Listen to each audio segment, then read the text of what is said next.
How do you consume your daily news? And you absolutely consume daily news. You might say, well, I'm not a big news person. I don't spend a lot of time reading the news. I don't follow the news. Maybe you'll say something like this, I'm not a political person. In our day and age, you can't get away from it. We have more access to news more often than at any time in history. It's amazing. Both good and bad amazing. It's amazing. All day long, all night long, whenever you turn your phone on or turn the TV on or flip your laptop open, there is some headline screaming at you for attention. And you know how headlines are written. They're written to get your attention and then to cause you to do something, to emote. You need to feel something about what you just read. That's how those headlines are thrust upon us. And as you read those things, if you're anything like me, sometimes your first emotion is one of anxiety or worry. You start asking questions like, how is this thing going to end? Because clearly it's going to end. That's what the headline tells me. And then sometimes you read beyond that and start to figure some things out. I don't know how you consume your news, but I have come to the conclusion as a parent, now you're going to say, how does this connect? As a parent, I have come to the conclusion that you should consume your news, you should read the headlines the same way you might raise a daughter. Pause for effect. If you have a daughter, you know exactly what I'm talking about. If you don't, let me explain it to you. I get on social media and not news-related social media. Sometimes you read these stories and people are telling stories about their families and something that's going on. One of the funny things that I read is when a parent, typically a mom, who only has boys, there's nothing wrong with only having boys, but they'll tell a story about their boys, particularly their young boys. You know, their kids who are under 5.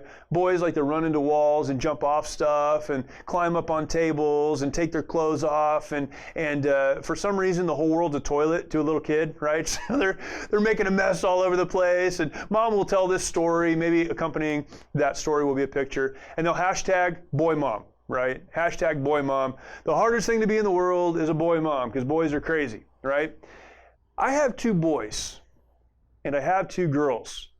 And I can acknowledge that sometimes raising boys is a crazy adventure because they're often out of control.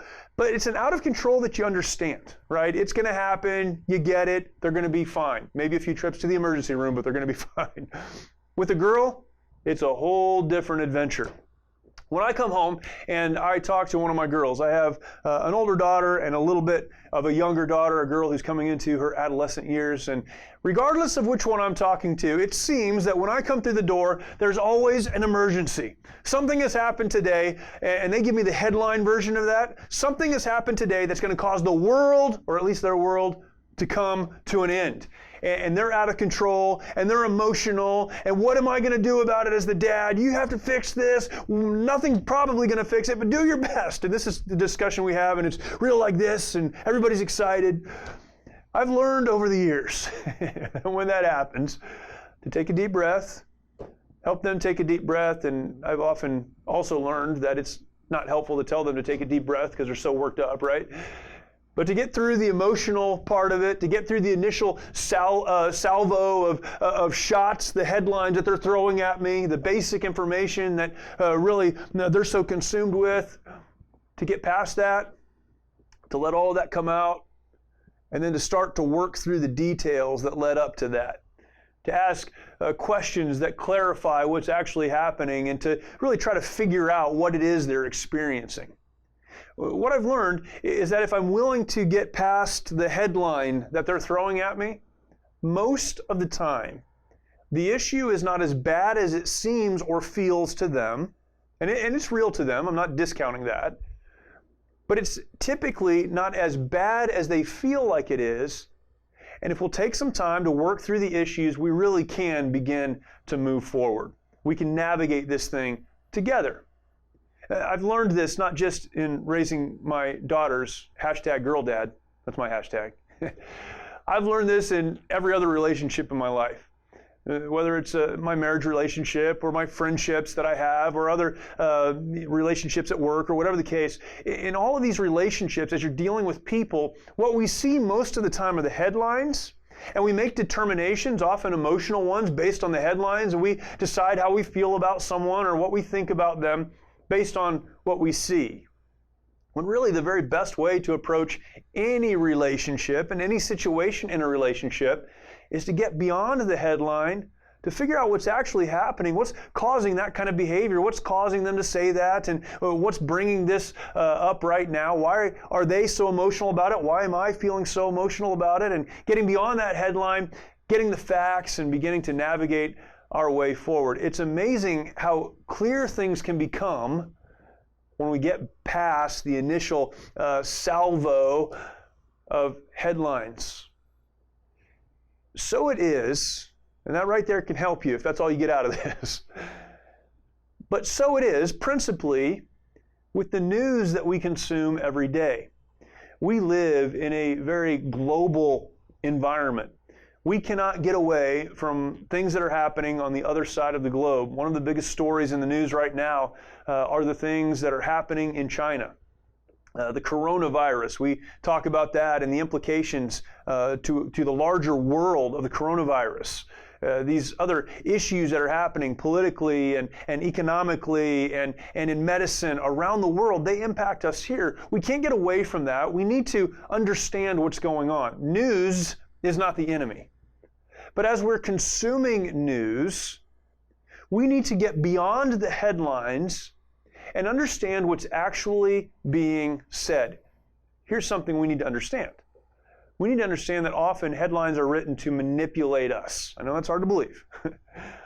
But so often, particularly in the world of social media, headlines are written to manipulate us. They're written to get us to click, to read the article, to open the thing, to follow the stream that they've set in front of us so that they can have more clicks on their side and they can justify what they're doing. Ultimately, it comes back to a monetary incentive. We know that, but instead of responding to what we see, we need to be discerning consumers of the information that we receive. As we read news articles or we get on the social media sites, and there are many, as we talk to people who are really in a state of believing the world or their world may come to an end because of what they heard over there, we need to be the kind of people that don't respond to the headline, don't necessarily even respond to the so-called expert who's pushing the headline, but instead begin to ask a series of questions. We need to ask questions like this. Why are they pushing this headline on me? Why is this so urgent right now? If this is demanding action right now, why does action need to be taken right now? Why are they pushing me to respond at this exact moment? Beyond that, who is the they that's giving me this information?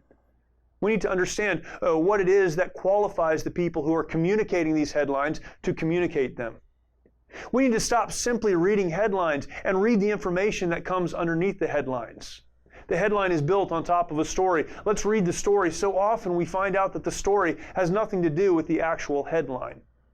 We need to be the kind of people who are discerning enough with the information that we receive that we can make informed, helpful, hopeful decisions with that information once it's distilled down. I believe that so many in our world are simply consuming the headlines and they're controlling the conversation, and we need some adults in the room, some parents, if you will, that can listen, can consume, and then can begin to ask the hard questions to make the right decisions. With people, I try to believe the best of them until they prove different. Sometimes people will prove that they really shouldn't be trusted, that they're not the kind of person I need to spend time with. But until I get beyond the headline and really figure that out, I just believe the best in them and just take them at face value and then try to discern what they're saying and figure out if it's real or not. When we begin to do that, what we begin to discover is that things aren't as bad as they sometimes feel, that people, generally speaking, aren't as sinister as we sometimes think they are, and that we can move forward in a meaningful, hopeful way. Instead of living a life of panic because someone told you should be panicked, instead of living a life of anxiety and frustration because someone told you that you should, instead of looking for the next place that you're going to run to because you're told that the place you're in right now is probably going to implode or explode, look beyond the headlines and make the right decisions based on the actual information that can inform those decisions and allow you to move forward in a hope-filled, purposeful manner. Be the adult in the room. I've found that my relationship with my girls is so much better when I'm willing to listen, that I ask good questions, and when they're ready, we put a plan together to navigate beyond whatever that headline is. So it is in your world. Take control of your life. Take control of what you know to be true, because you've done the work. You've gotten beyond the headline, you've figured out what's real, and you've acted on the truth. Look beyond the headlines, and you will move forward in a way that's not full of fear, not full of anxiety, but that has hope and direction.